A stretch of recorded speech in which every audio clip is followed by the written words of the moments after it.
Well, hello. Welcome to EdotGdot presents and Friends presents Thanksgaming. Every game ranked for November 2021 that I have played.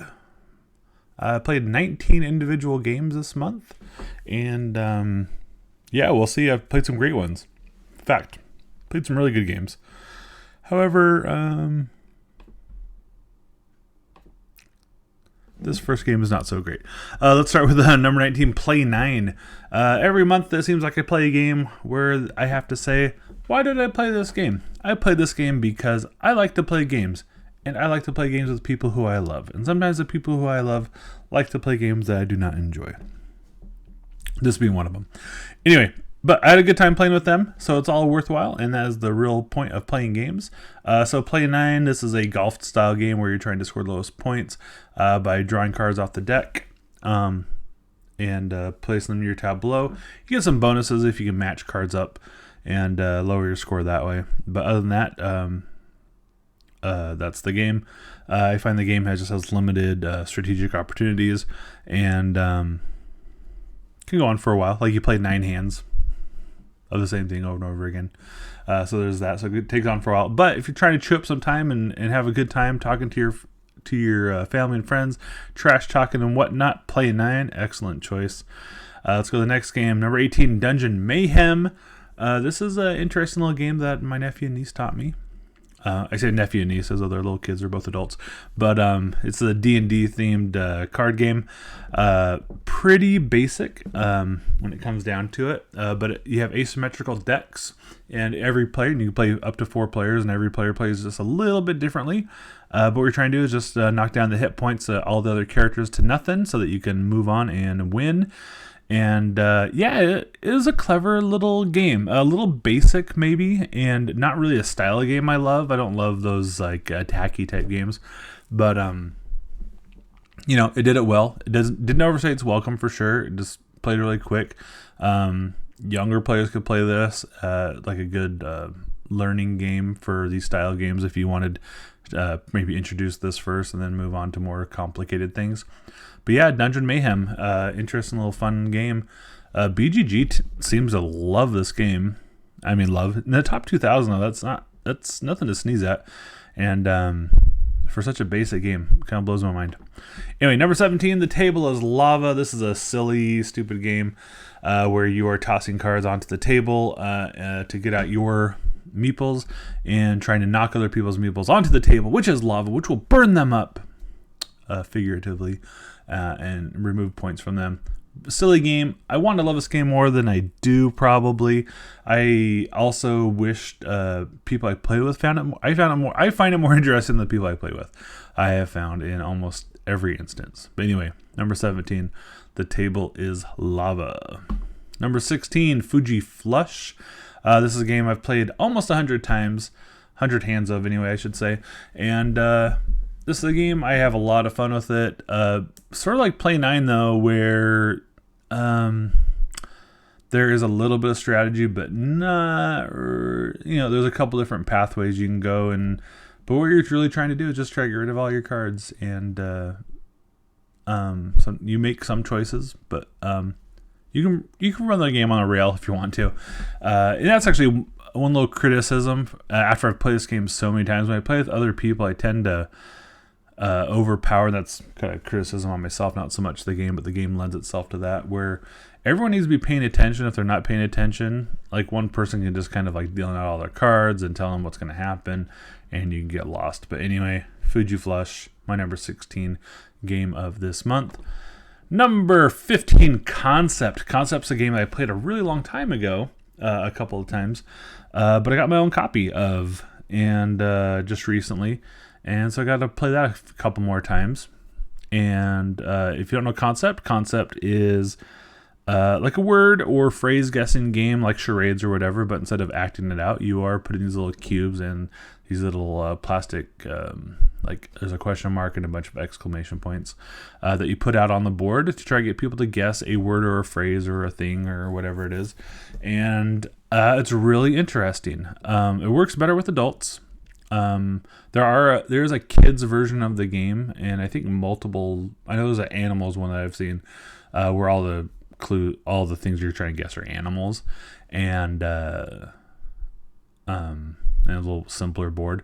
But basically, you put out these cubes on this board with these different pictures, and you're just trying to lead people to get to the answer. You can play for points, cooperatively or even competitively, probably.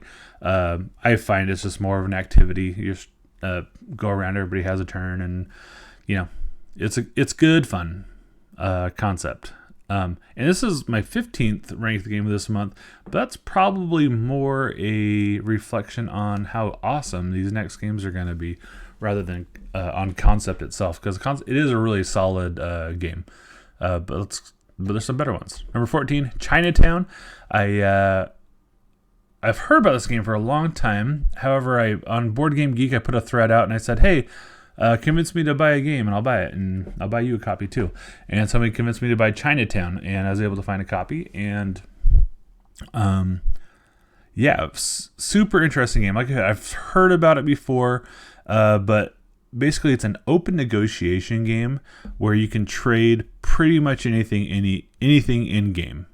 There's money, but it has a pretty narrow focus. What you're trying to do, like to win the game, is you are trying to get properties built up with adjacent businesses that match. And some businesses are more lucrative than others, or can get bigger than others and be more lucrative. But you're just trying to get out these businesses that you own next to each other of the same type all over this board. And you do that by getting these cards, which give you the properties, and then these tiles, which give you the business. So every round you get some of these randomly, and then there's this negotiation phase where you are just trying to trade. Now, the game is a little mathy, and you can kind of calculate out expected payouts throughout the game. If you wanted to really lurch the game down to a halt, you could get into that and just be really ruthless that way. I was a little disappointed in how flat the game ended up playing with the group I had, but we only played 3 players, and I believe this game would play a lot better with 4 or 5, just so there's more people at the table, more trade opportunities, maybe some more complicated trading can happen. But I found the game really interesting. Chinatown. Number 13, the game Are You Ready to Play? This is another game I played just a ton. Just really good, plays well with all kinds of different people. You're just trying to get numbers in order, building up or down, and you're doing it cooperatively. So you're trying to get through the whole deck. The plays I had of it in November, not so good. We did very poorly, but it was still fun. And anyway, number 13 this month was The Game Are You Ready to Play from Stefan Bendorf, and Pandasaurus in the United States puts this out. Number 12, Number 9 from Z-Man Games and Peter Wichman. Number 9, I've heard about this game for a while. Some of the description I heard, I was kind of so-so. I was like, yeah, maybe I'd like to try that. But I never had an opportunity. But I was putting together a order on Miniature Market, and it was on sale for a pretty good price.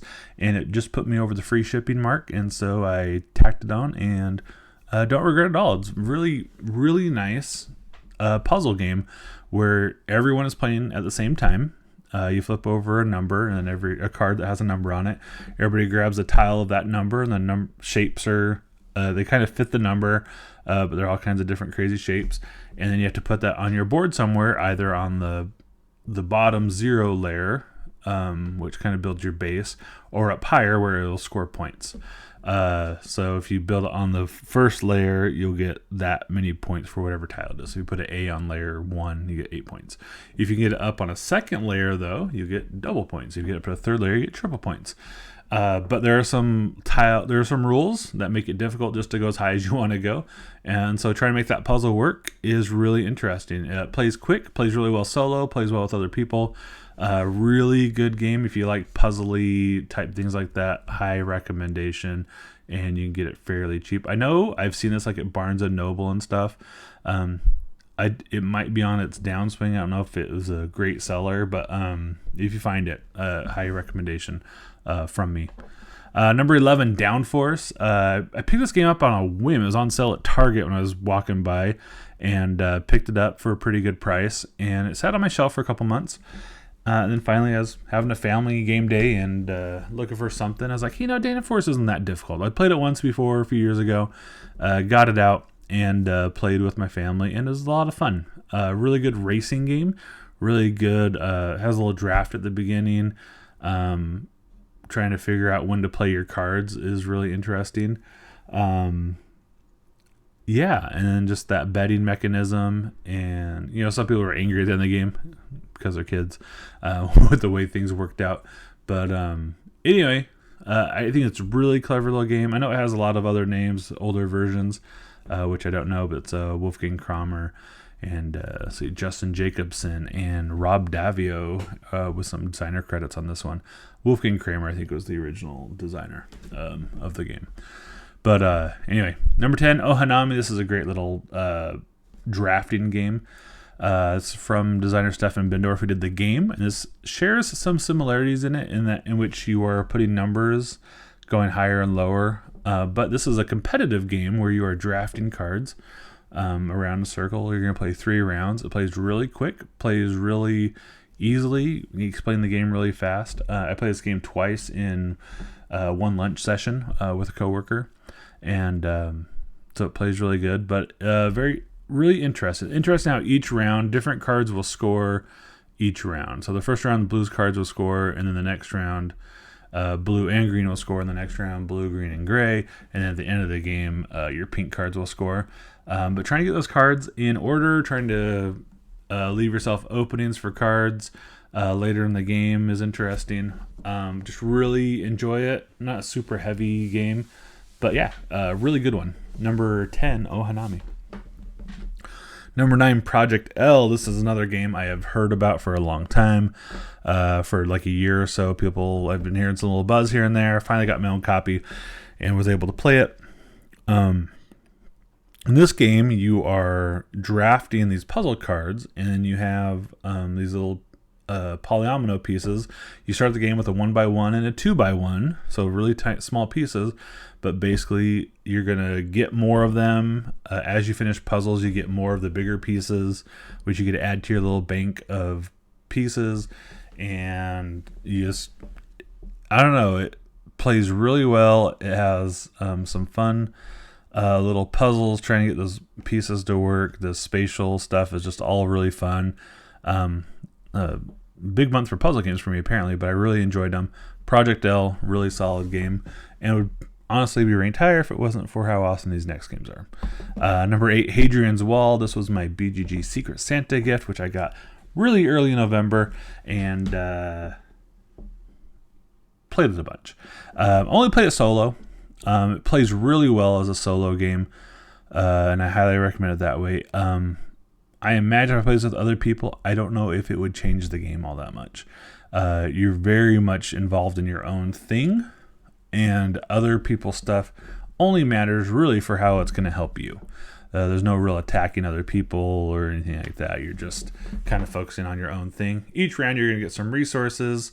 You'll make a choice for an endgame scoring card, and you will use those resources and try to tick off these boxes. It comes with these 2 pretty good sized sheets of paper that you place side by side. One of them is focused on the wall that you have to build up to protect from the bad guys who come every round. The other side is more about like your society, like you're building theaters and stuff. I don't know. You're taking off boxes. Anyway, trying to make enough combinations that give you the resources to do other things, to build up buildings, blah, blah, blah, which score you points. I don't know. There's just something about the rhythm of the game. There's something about taking out those boxes and building up your thing. It is devoid of any integrated theme, but is fun nonetheless. Anyway, number 8, Hadrian's Wall. This is from Garfield Games, but from Bobby Hill. Anyway, Hadrian's Wall. Number 7, Llamaland. Llamaland is from Phil Walker Harding. Phil Walker Harding made 2 previous games. One called Barren Park, which gets a lot of love, and Gingerbread House, which I think is criminally underrated. One of my favorite games of last year. Anyway, this game kind of combines those two, where you're drafting these tiles and you are building them up into this like kind of kingdom where you're trying to attract llamas by feeding them. So basically two things you do on your turn. One of them is build out. And when you do that, so sort of like a number 9, you can build out or you build up. And this one you can build out. And when you do that, you can place one of your tokens on a scoring opportunity at the end of the game. And there's sort of a race to go get the ones that are worth more points. And you can go the same way as somebody else, but you get less points for it if you don't go there first. So there's that. The other thing is building up. And there's a race on there too, because you're trying to build up, and that's how you get resources to get the llamas. And the llamas are worth more. The faster you get the llamas, the more they're worth. Also, they're at a limited supply. And so if you're trying to get a scoring card that wants you to get 4 llamas, you kind of need to get four like potato llamas. You need to make sure you get those potato llamas before there's not enough of them for you to score that. So that all kind of goes together into a really good game. I really like it. Interesting decisions, just super fun. Number 7, Llamaland. Number 6, Furnace. Furnace is a great little engine builder. Plays in 4 rounds. Each round, there's going to be like an auction of sorts. Everybody has a token numbered 1, 2, 3, 4, and you're going to take turns placing your tokens on the board, on top of these cards that are out there. And whoever plays the highest token on a card gets the card. However, if you play a lower number token, you will get resources or the ability to do some sort of action off of that card. And so that is really interesting. It makes you think about that auction a little bit differently. But what you're really trying to do is get those cards into your engine, and that will get you more resources and turn those resources into ultimately points, which is money. So you're trying to get as much money as you can and win. And it plays really quick, like 45 minutes. Each round is interesting. Maybe if I played a bunch, it'd feel kind of samey. But there are some individual player powers, which are interesting. My one criticism is I think 2 of them are definitely better than the other ones, or at least more fun and easier to grok than the other ones. Like I had one ability where you have to pay a resource to do the thing, which is great, but managing those resources so that you can do it is sometimes painful, and sometimes you don't want to do it, or you can't make good use of it. But the other ones you kind of just do all the time, and it's always beneficial to you. So it's harder. But yeah, other than that, really good game. Look forward to playing it even more. Number 5, Space Base from John DeClaire. This is an older game. I've played this several times over the years and got a chance to bring it out. Just a really good game. This is a game where you roll dice and you get resources and try to turn those resources in. Well, you get money to buy cards to put them into your tableau, which makes your tableau a little more powerful. You also get passive stuff. So as you build up your tableau, cards go from your active pile to your passive area, and when those numbers get rolled on other people's turns, you can get stuff. It can become more lucrative on other people's turns than it is on your turn as you build up that tableau, but you're trying to get better and better cards. And I think the one thing that really makes this game fun, and it doesn't happen all the time, but there's this game, a card called You Win, and if you can get that card and fulfill the requirements of the card, you win the game immediately. Otherwise it plays to points, and just really solid game. Really enjoy it. Space Base. Number 4, Cascadia from Randy Flynn and Flat Out Games. This game is fantastic. One of my favorite games of the year. Just really enjoying this game. Very simple, like drafting game. On your turn, you're going to take a card and a token. There are some ways to kind of bend the rules there a little bit. But then you're going to add just say card and a token and a tile and a token. You're going to add the tile to your playing area, add the token to your playing area, and there's some end game scoring differences. You're just trying to build up your ecosystem and then have your animals in different patterns that are going to score points. And yeah, that's the game. But really clever, really interesting. Plays fast, which is just, I put a premium on that these days. Your turns are not that difficult. You have some limited choices, but it works really well. Fantastic game design, beautiful artwork. I believe Beth Sobel did the work.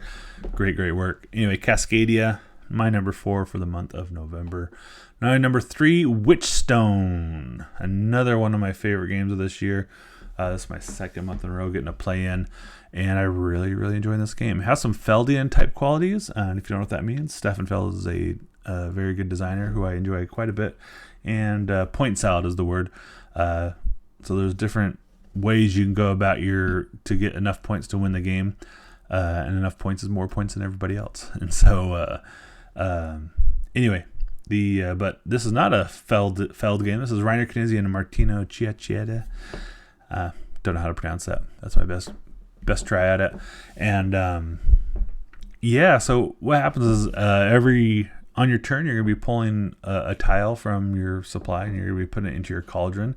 And as you place that into your cauldron, it's going to give you more powerful actions as you build it correctly. There's a little bit of manipulation where you have to move some stuff in your cauldron to make space, or move it out to get some special powers, abilities, and points. And there's a central board where you're trying to build connections.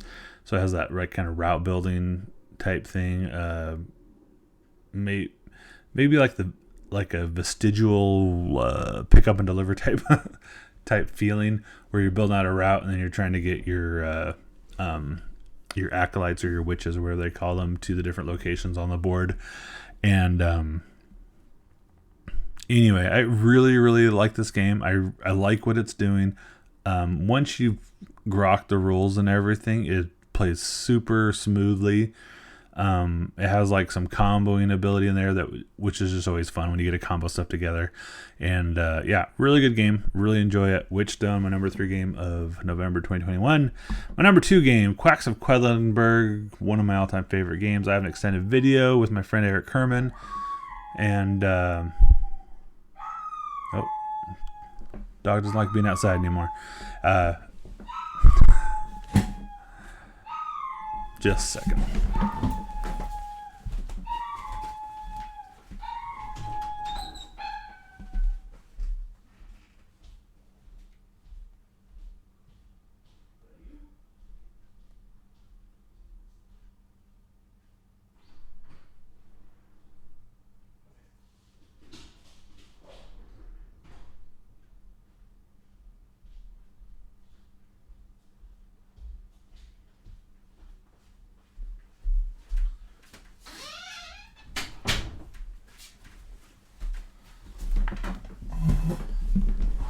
Sorry about that.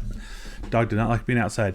Anyway, Quacks of Quedlinburg, one of my all-time favorite games, has a push your luck bag building elements where you're building your bag up to get better ingredients to make your stuff. You're pushing your luck as you pull out your tiles. Fun game. Really, really like it. Anyway, A+. And my favorite game this month, So Clover. One of my favorite new games of this year. In the vein of Just One, which is another fantastic word party game, in the vein of Codenames, which is just all-time great game. So Clover is just hitting all those buttons. It's a cooperative game, so everybody at the table is playing together, and you get to put cards out onto this little plastic thing, and you have to come up with clues to get everybody else to put those cards in the correct location. A distractor card goes into your pile once you've made your clues, and then everybody's going to look at it and try to figure it out. And the game just works really well. Works well with more. You can even play the game where everybody around the table, only so many people can write clues because there's only so many of those little placards, but you can have 10 people around the table trying to figure it out. And I've had that happen where you're just playing the game and people walk by, it's like, what? And, it just draws people in, looks fun. I have a ton of fun with this game. I really, really like it. It's a simple game for the most part. But yeah, So Clover, excellent game, my number 1 game of the month. I've talked about it before, so I won't go on, but you can tell I really enjoy this game. And so let's wrap this up. Maybe. Let's see here. I really need to come up with a tagline of some sort.